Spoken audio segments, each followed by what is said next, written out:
ಎಲ್ಲರಿಗೂ ನಮಸ್ಕಾರ. ಇದು ಪ್ರವಾಸಿ ಪ್ರಪಂಚದ ಟ್ರಾವೆಲ್ ಬುಲೆಟಿನ್. ನಾನು ನಿಸರ್ಗ. ಈಗ ಹೆಡ್ಲೈನ್ಸ್.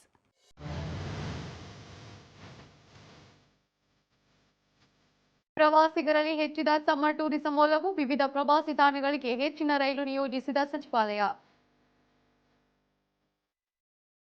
ಕೋರಾಡು ಗ್ರಾಮದ ನಿವಾಸಿಗಳ ಪ್ರೊಟೆಸ್ಟ್, ಹೋಮ್ ಸ್ಟೇ ಮತ್ತು ರೆಸಾರ್ಟ್ಗಳ ನಿರ್ಬಂಧಕ್ಕೆ ಒತ್ತಾಯ. ಭಾರತ ಮೂಲಸೌಕರ್ಯ ಅಭಿವೃದ್ಧಿಗೆ ಮಹಾಗುರು, ವಿಶ್ವಕ್ಕೆ ಮಾದರಿಯಾಗಲಿದೆ ನಿರ್ಮಾಣಗೊಳ್ಳಲಿರುವ ರೈಲು ನಿಲ್ದಾಣ.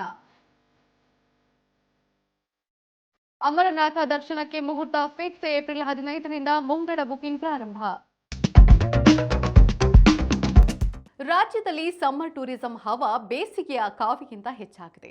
ವರದಿಗಳ ಪ್ರಕಾರ ಪ್ರವಾಸಿಗರು ಪ್ರಯಾಣಕ್ಕೆ ರೈಲು ಸೇವೆಯನ್ನ ಹೆಚ್ಚು ಬಳಸಲು ಇಚ್ಛಿಸ್ತಾ ಇದ್ದಾರೆ ಎಂದು ತಿಳಿದು ಬಂದಿದೆ. ರಾಜ್ಯದ ವಿವಿಧ ಪ್ರವಾಸಿ ತಾಣಗಳ ಪ್ರಯಾಣಕ್ಕೆ ರೈಲು ಪ್ರಯಾಣವೇ ಸೂಕ್ತ ಎಂಬುದು ಜನರ ಅಭಿಪ್ರಾಯ. ಇದನ್ನು ಗಮನಿಸಿರುವ ರೈಲ್ವೆ ಸಚಿವಾಲಯ ರಾಜ್ಯದ ಪ್ರವಾಸಿ ತಾಣಗಳಿಗೆ ಹೆಚ್ಚಿನ ರೈಲು ಸೌಕರ್ಯವನ್ನ ನೀಡಲು ನಿರ್ಧರಿಸಿದೆ ಎಂದು ತಿಳಿದು ಬಂದಿದೆ. ಏಪ್ರಿಲ್ನಿಂದ ಜೂನ್ವರೆಗೆ ರೈಲು ಸಂಖ್ಯೆಯನ್ನು ಹೆಚ್ಚಿಸುವ ನಿಟ್ಟಿನಲ್ಲಿ ಸಮ್ಮರ್ ಸ್ಪೆಷಲ್ ರೈಲುಗಳ ಸಂಚಾರಕ್ಕೆ ಕೇಂದ್ರ ಗ್ರೀನ್ ಸಿಗ್ನಲ್ ನೀಡಿದೆ.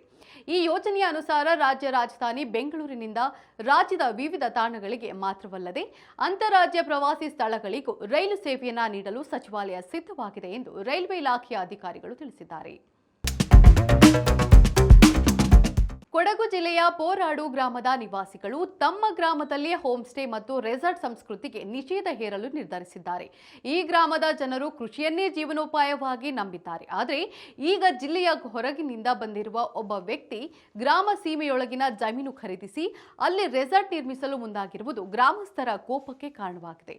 ಈ ಭಾಗದಲ್ಲಿ ಪ್ರವಾಸೋದ್ಯಮ ಹೆಚ್ಚಾದರೆ ಪರಿಸರ ಹಾನಿಗೊಳಗಾಗುತ್ತದೆ.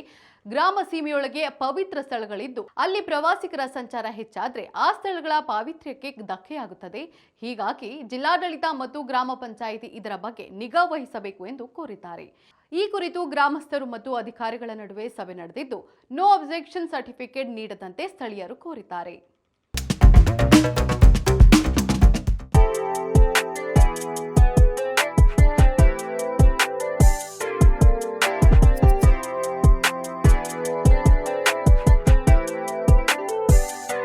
ಪ್ಯಾರಿಸ್ನ ಪ್ರಸಿದ್ಧ ಐಫೆಲ್ ಟವರ್ ವಿನ್ಯಾಸಗೊಳಿಸಿದ ಗುಸ್ಟಾವ್ ಐಫೆಲ್ ಅವರೇ ವಿನ್ಯಾಸಗೊಳಿಸಿದ ಒಂದು ವಿಚಿತ್ರ ಕಟ್ಟಡ ಮಾಪುಟೋದಲ್ಲಿದೆ.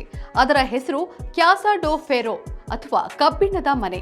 ಈ ಸಂಪೂರ್ಣ ಮನೆಯನ್ನ ಕಬ್ಬಿಣದ ಹಾಳೆಗಳಿಂದಲೇ ನಿರ್ಮಿಸಲಾಗಿದೆ. ಸ್ವಾರಸ್ಯವೆಂದರೆ ಉಷ್ಣವಲಯದ ಆಫ್ರಿಕಾದ ಬಿಸಿಲಿನಲ್ಲಿ ಕಬ್ಬಿಣದ ಮನೆ ವಾಸಿಸಲು ಅಸಾಧ್ಯವೆಂದು ತಿಳಿದ ಮೇಲೆ ಇವತ್ತು ಅದನ್ನು ಕಚೇರಿಯಾಗಿ ಮತ್ತು ಪ್ರವಾಸಿ ಆಕರ್ಷಣೆಯಾಗಿ ಬಳಸಲಾಗುತ್ತಿದೆ. ಮಾಪುಟೋ ನಗರವನ್ನ ಸಿಟಿ ಆಫ್ ಜಕರಾಂಡಾಸ್ ಎಂದು ಕರೆಯಲಾಗುತ್ತದೆ. ಇಲ್ಲಿನ ರಸ್ತೆಗಳ ಇಕ್ಕೆಲಗಳಲ್ಲಿ ಸಾಲು ಸಾಲಾಗಿ ಜಕರಾಂಡ ಮರಗಳಿದ್ದು ಅವು ಹೂ ಬಿಟ್ಟಾಗ ಇಡೀ ನಗರವು ನೇರಳೆ ಬಣ್ಣದ ಹೊದಿಕೆ ಹೊದ್ದಂತೆ ಕಾಣುತ್ತದೆ. ಹಾಗಾದ್ರೆ ಮಾಪುಟೋ ಯಾವ ದೇಶದ ರಾಜಧಾನಿ? ಮೂಲ ಸೌಕರ್ಯಗಳ ಅಭಿವೃದ್ಧಿಯಲ್ಲಿ ಭಾರತ ಹೊಸ ಇತಿಹಾಸವನ್ನ ಬರೆದಿದೆ. ಅದರಲ್ಲೂ ರೈಲ್ವೆ ಸಂಪರ್ಕದ ಅಭಿವೃದ್ಧಿಯಲ್ಲಿ ಭಾರತದ ವೇಗ ಬುಲೆಟ್ ರೈಲಿನಷ್ಟೇ ಇದೆ.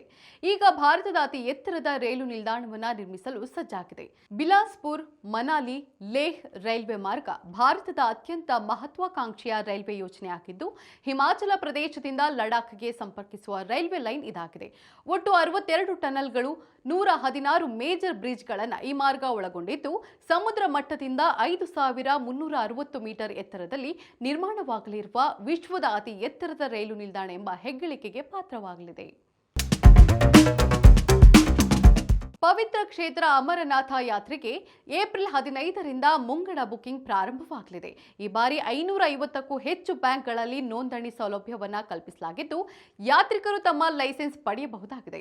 15ರಿಂದ 70 ವರ್ಷದ ವಯೋಮಿತಿಯ ಯಾತ್ರಿಕರಿಗೆ ಮಾತ್ರ ನೋಂದಣಿಗೆ ಅರ್ಹರೆಂದು ಪರಿಗಣಿಸಲಾಗುತ್ತದೆ. ಜುಲೈ 3ರಿಂದ ಆಗಸ್ಟ್ 28ರವರೆಗೆ 57 ದಿನಗಳ ಕಾಲ ಈ ಯಾತ್ರೆಗೆ ಅವಕಾಶ ಕಲ್ಪಿಸಲಾಗಿದ್ದು ಅಮರನಾಥನ ದರ್ಶನಕ್ಕೆ ಆಗಮಿಸುವ ಲಕ್ಷಾಂತರ ಭಕ್ತರ ಭದ್ರತೆ ಮತ್ತು ಸೌಕರ್ಯಕ್ಕೆ ಸಕಲ ಸಿದ್ಧತೆಗಳನ್ನು ನಡೆಸಲಾಗಿದೆ ಎಂದು ಕೇಂದ್ರ ಪ್ರವಾಸೋದ್ಯಮ ಸಚಿವಾಲಯ ತಿಳಿಸಿದೆ. ಈಗ ಕ್ವಿಜ್ ಟೈಮ್. ಇಂದಿನ ಪ್ರಶ್ನೆ: ಜಗದ್ವಿಖ್ಯಾತ ಮೊನಾಲಿಸಾ ಪೇಂಟಿಂಗ್ನ ಮೂಲ ಚಿತ್ರ ಇರುವುದು ಯಾವ ದೇಶದಲ್ಲಿ?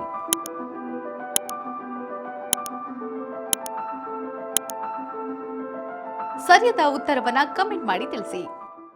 ಇದಾಗಿತ್ತು ಇವತ್ತಿನ ಟ್ರಾವೆಲ್ ಬುಲೆಟಿನ್. ನೋಡ್ತಾ ಇರಿ ಪ್ರವಾಸಿ ಪ್ರಪಂಚ, ವಿಹಾರ್ ವೇ ವಿಶ್ವ. ನಮಸ್ಕಾರ.